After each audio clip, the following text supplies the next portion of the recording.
buenas tardes, doctora Lidia León. Le agradecemos el tiempo que se está tomando para conversar con TV UNAM.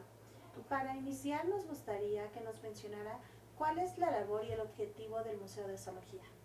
Ok, mira, el Museo de Zoología inicia por ahí del 1978-79, inicia con la idea de tener colecciones científicas que fueran como el lugar de resguardo de ejemplares producto de tesis de estudiantes en un principio, pero también después producto de proyectos que el mismo personal del museo fue teniendo desde ese entonces, ¿no? Entonces así surge este Museo de Zoología, con la idea de que fuera ese lugar de acervo, de cuidado de todos los ejemplares que surgieran de las tesis de estudiantes en principio y después de los proyectos. Por supuesto. Asimismo, como usted nos menciona, existen diferentes investigaciones y proyectos, pero para que existan esas investigaciones y proyectos hay una gran diversidad de colecciones que conforman el museo. ¿Nos puede mencionar algunas y sobre todo cuál es la que usted investiga, cuál es la que usted se encarga y qué labor realizan en esa colección? Claro que sí. Fíjate, cuando yo empecé en el Museo de Zoología, recuerdo mucho que una de las colecciones más importantes que existía era la colección de mariposas. Sigue siendo una de las colecciones quizás más importantes del museo. Después de esa estaba también personal que ya trabajaba en la colección de aves. Y en resguardo tenía en ese momento la colección de Siphonáptera, que son las pulgas, para que me entiendan todos. La colección de Siphonáptera estaba ya depositada en el Museo de Zoología cuando yo entré. Yo entré en 1982, por ahí empecé a hacer servicio social. Y a partir de cuando yo entré existía una gaveta, un cajón de una gaveta que tenía 300 ejemplares de mamíferos, productos de la tesis de una persona que había hecho algo como los roedores asociados a cañaverales en Veracruz. Y había recolectado más o menos, un poquito menos de 300 ejemplares.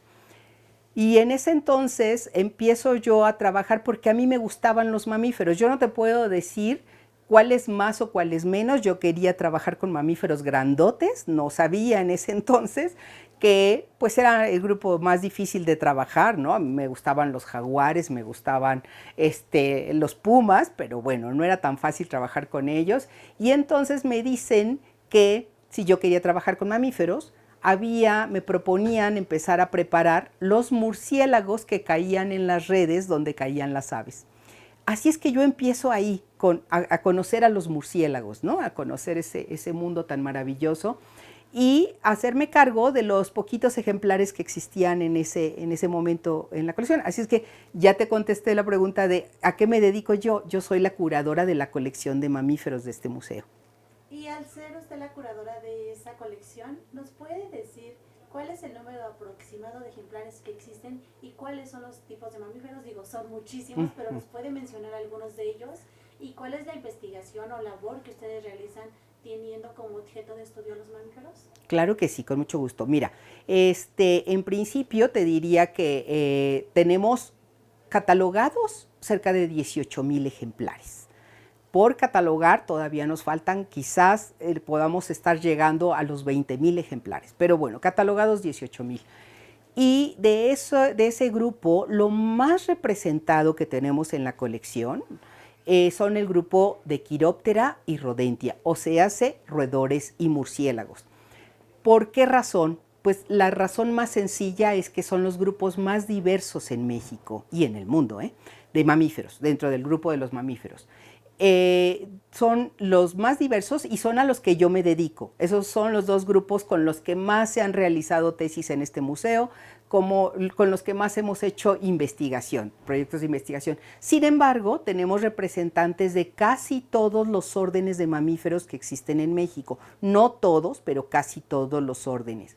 En los últimos años, el laboratorio que se llaman mamíferos marinos ha integrado a la colección una serie de esqueletos y cráneos y algunos huesos que tienen de mamíferos marinos, algunas pocas ballenas, un cráneo sobre todo de ballenas pequeñas, no creas que de las grandototas, delfines, lobos marinos y focas.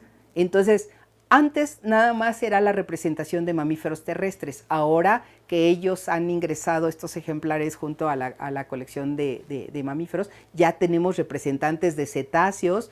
Pues ahorita me decías de qué otros te podía platicar. Tenemos representación de algunos venados porque además de, bueno, cuando salimos a hacer trabajos faunísticos, uno de los proyectos con los que el museo y la colección de mamíferos ha crecido es porque tenemos constantemente estudiantes que quieren hacer trabajo faunístico. ¿Qué quiere decir esto? Trabajo de inventarios en las diferentes regiones del país. Entonces, pues hemos tenido inventarios, esos trabajos faunísticos que te comento, en el estado de Querétaro, en la Sierra Gorda. Así empecé yo con mi tesis, con un trabajo faunístico. Hemos tenido este tipo de trabajos trabajando toda la gente de todas las colecciones del museo. Hace muchos años trabajábamos muy, muy juntos todos, no éramos tantos y no teníamos tantos estudiantes, entonces podíamos salir juntos e hicimos un inventario de la zona de Omiltemi en Guerrero, cuando Guerrero todavía no estaba con tantos problemas de inseguridad. Hicimos un trabajo en la Sierra de Tasco, hicimos un trabajo en la Sierra de Juárez, y entonces imagínate lo rico que fue eso, porque traíamos mariposas, reptiles, anfibios, mamíferos, aves, abejas, pulgas, de todo de esas zonas. Entonces esas zonas tienen inventarios muy, muy buenos, muy completos. En la zona de los Chimalapas, entre Oaxaca, Veracruz y Chiapas, también hicimos estos inventarios todos juntos. Y además, luego ya por separado, cada uno de las colecciones hemos tenido también ese tipo de trabajos en otras zonas del país, ¿no? Desde el norte, en especial la colección de mamíferos no ha tenido muchos trabajos en el norte del país. Tenemos muy buena representación de las zonas costeras, bueno, no costeras, pero vamos, de las montañas del oeste de México, del este sobre todo Sierra Madre Oriental, Sierra Madre del Sur, y faja volcánica transmexicana. Eso es lo que tenemos más representado en la colección de mamíferos. Sí, justo como usted nos menciona, existe un inventario muy grande porque también surgen nuevas especies y se encuentran nuevas especies que no sabías de su existencia. Y creo que eso es algo muy interesante.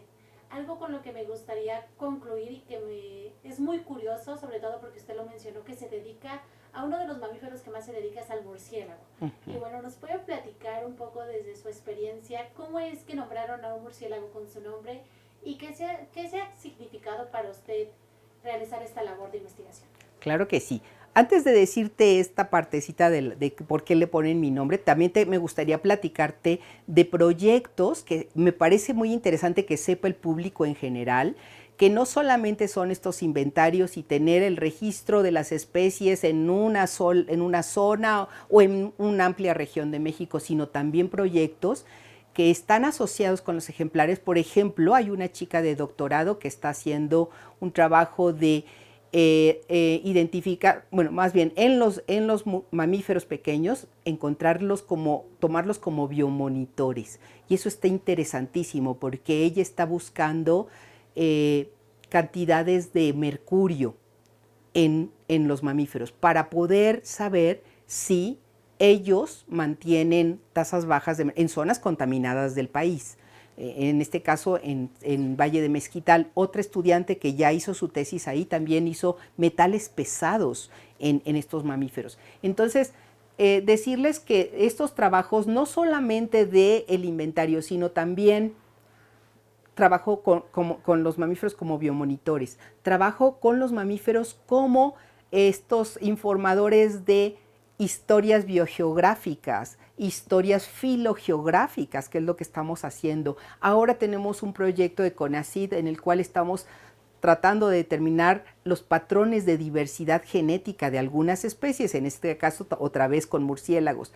Tengo una chica de doctorado que está por terminar, que hizo un trabajo de la diversidad genética del venadito, que es un venadito rojo, chiquitito, haz de cuenta del tamaño de un perrito, que tiene una distribución en las montañas de México y hasta Centroamérica y bueno, otras especies hacia Sudamérica, en donde estamos encontrando que esa diversidad está bastante baja y puede ser que este venado la esté pasando muy mal en cuestiones de conservación, ¿no? Y es un venado que se consume, que la gente lo consume, se llama temazati o venado rojo.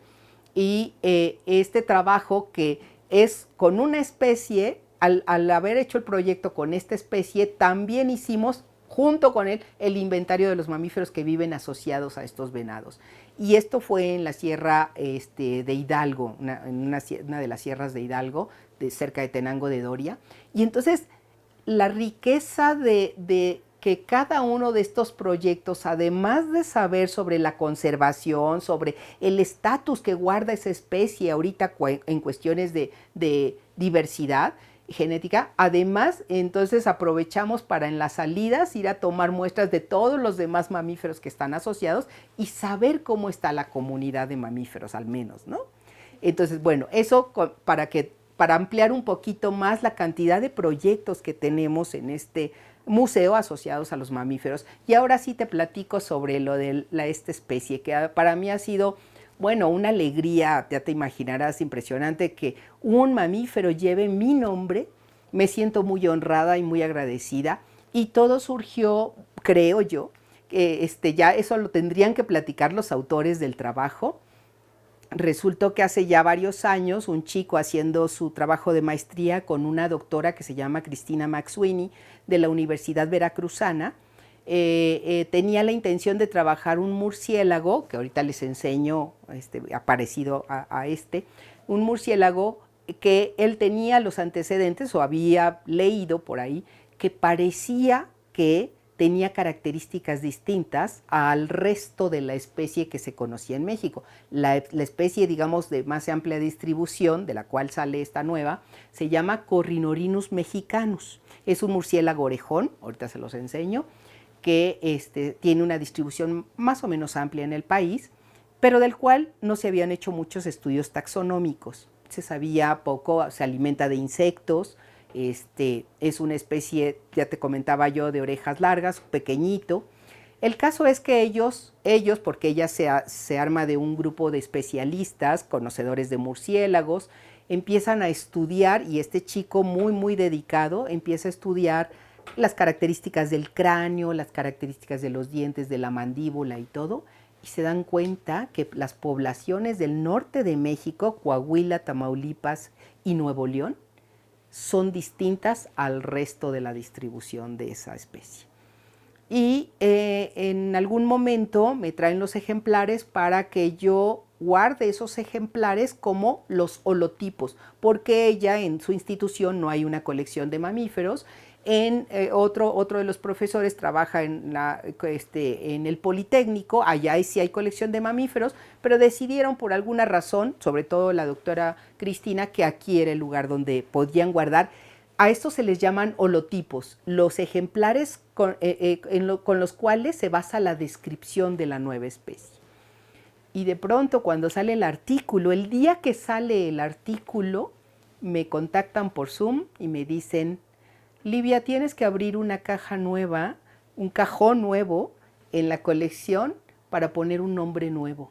Y yo, sí, pues ¿cuál es? ¿No? Yo no tenía ni idea. Y me dicen, se llama Corrynorhinus León Paniagua. Son mis apellidos. Se escribe León Paniaguae en latinizado. Y para mí fue una sorpresa, una súper sorpresa. Ellos dicen que, tomando en cuenta que yo era mujer primero, ¿no? Y luego que se lo querían dedicar a una mujer porque la mayoría de las especies están dedicadas a investigadores hombres. La otra, que en mis años de trayectoria he formado muchos mastozólogos aquí, ¿no? O sea, muchos de mis exalumnos ahora son mastozólogos que pues andan por México trabajando, haciendo estudios, ¿no? Muchos estudiantes que han salido de aquí, y el acervo que se ha formado, ¿no? Esta colección que tiene, pues como ya te había comentado, cerca de más de 18,000 ejemplares. Entonces, por esas razones ellos me escogieron a mí, escogieron mi nombre para poner sobre un murciélago, lo cual me honra impresionantemente porque pues nunca lo pensé, ¿no? Yo creo que es el sueño de cualquier taxónomo. Yo soy una taxónoma sistemata que me dedico justo a hacer esto, ¿no? Trabajar con las especies y hacer, y yo siempre les digo, platico historias de evolución. Platicar historias de evolución es como hacer la filogenia de los grupos y decir, miren, esta especie está emparentada con esta otra y con esta otra porque vienen de un ancestro común, todas ellas. Y eso es como yo les platico a mis alumnos, platico historias de evolución y eso me encanta. Para eso sirven los ejemplares de las colecciones, ¿no? Para hacer trabajos sobre evolución. Y siempre digo, la biología no tiene sentido, como han dicho tantísimos autores, que la biología no tiene sentido si no es a través de la evolución, ¿no? Vista bajo los ojos de la evolución. Y eso es lo que me fascina, esa es mi pasión, ¿no? Platicar esas historias de evolución. Sí, por supuesto, creo que este significado que le han dado y este nombre que le han dado a este murciélago, creo que representa toda la labor que usted ha realizado, la investigación que usted ha realizado y sobre todo también pues la colección de murciélagos que ustedes tienen aquí, porque ha tenido un estudio muy profundo. Agradecemos mucho el tiempo que se tomó para conversar con nosotros y bueno, no sé doctora si a continuación pudiéramos grabarla Sí, personalmente. sí. Lo de la pregunta, ¿verdad? Ajá, nada más una pregunta. Le voy a hacer la pregunta de cuál es el objetivo y la función del museo, nada más porque le van a grabar la imagen. Sí, No, la voz, no, sí, solo es para ilustrar. sí. ¿Me puede decir cuál es la función y el objetivo del museo, por favor? Pues eso, el de tener la representación en los ejemplares de lo que hay en México, ¿no? Saber qué existe en nuestro país, por qué está conformado, cuáles especies lo conforman y además poder documentar tanto cosas de la biología de los mamíferos como poder documentar por qué decimos que una especie está pasándola mal en cuestiones de conservación, por qué creemos que una especie ya no está en un lugar en donde sí se le había recolectado, en donde sí se tenían registros anteriores, en fin, todo eso. Yo siempre digo, es un acervo que casi son libros, ¿no? Tú tomas uno de estos ejemplares y puedes ver las características del ejemplar en sí, si son distintas a las del norte, a las del sur, pero algo bien importante es el DNA. El DNA tú lo tienes aquí en los tejidos, desde muchos puntos de vista. Disculpe, doctora, que la interrumpa. ¿Podemos hacer un corte ahí? Esa nada más será para Sí. tomar su imagen. Sí.